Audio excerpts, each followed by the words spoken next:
The boots came first. That was always how you knew they were coming. Not the shouting, not the slammed doors, not even the barking orders in sharp, controlled German. Just the sound of leather boots moving in perfect rhythm across the cobblestones outside. Clara didn't move.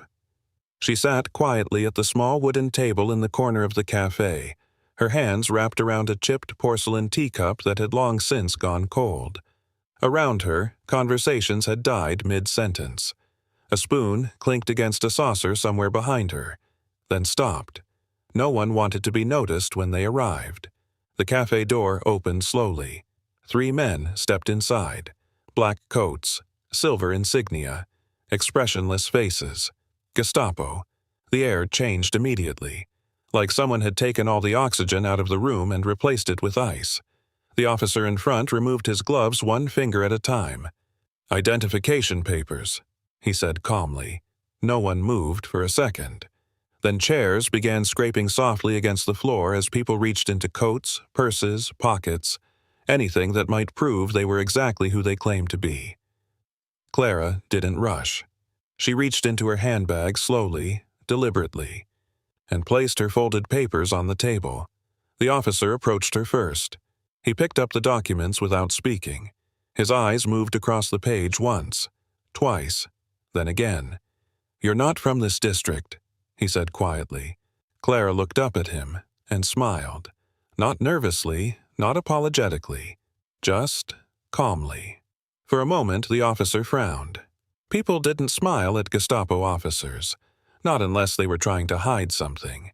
His gaze shifted upward slightly, to her hair, perfectly arranged, pinned neatly behind her ear, impossibly neat, for someone who had supposedly just traveled across 2 occupied zones that morning. Something about it bothered him. He leaned forward. "Stand up." Clara obeyed without hesitation. The room had gone completely silent now. Even the clock on the wall seemed to tick more quietly. The officer stepped closer. Close enough now to see the individual strands of her light brown hair where they caught the afternoon light coming through the dusty cafe window. And that's when he saw it. A thin line of metal, barely visible beneath the curl near the back of her head. Not a hairpin. Too thick, too straight, hidden deliberately. His expression changed instantly. "What," he said slowly, "is in your hair?" Clara didn't answer immediately.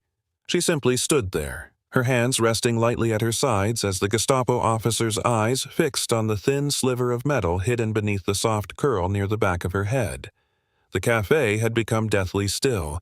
No one dared breathe too loudly. "What," he repeated more firmly now, "is in your hair?" Another officer stepped forward from behind him. "You should answer the question," he added coldly. Clara slowly raised her hand, not in surrender, but gently, toward the side of her head. "May I?" she asked calmly. The first officer hesitated, then nodded once. Carefully, she reached into her hair and removed what looked at first like an ordinary decorative pin. But, as it came free, the light from the cafe window caught it. It wasn't decorative. It was hollow. A narrow metallic tube sealed at one end. The officer took it from her without asking. His thumb turned it once, then twice. It was heavier than it should have been. He twisted the sealed end slowly. The cap came loose with a faint metallic click. Inside, a tightly rolled strip of paper. The second officer leaned closer. "Code?" he muttered. But when the officer carefully slid the paper out and began unrolling it, his expression changed. Not anger, not confusion. Recognition. Coordinates. Railway lines. Supply routes. Fuel depots. Everything marked with careful, precise handwriting. Whoever had drawn this knew exactly where German convoys were moving.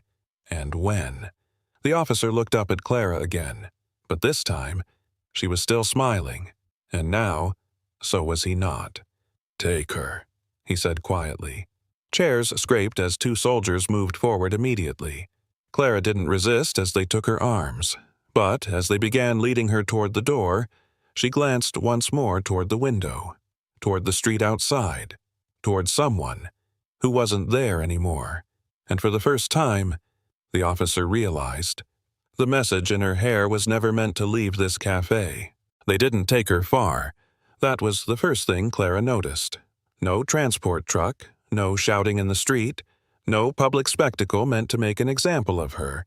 Just a short walk, across the square, past the shuttered bakery, past the abandoned newspaper stand that hadn't been stocked in months, and into a narrow stone building she had passed a dozen times before, without ever being stopped, until now. Inside, the air was colder, not naturally, intentionally.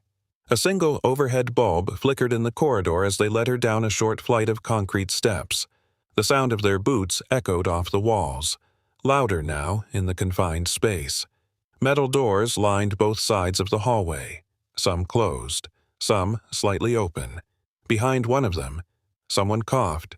Behind another, silence so complete it felt unnatural. They stopped at the last door. The officer from the cafe stepped forward and opened it himself.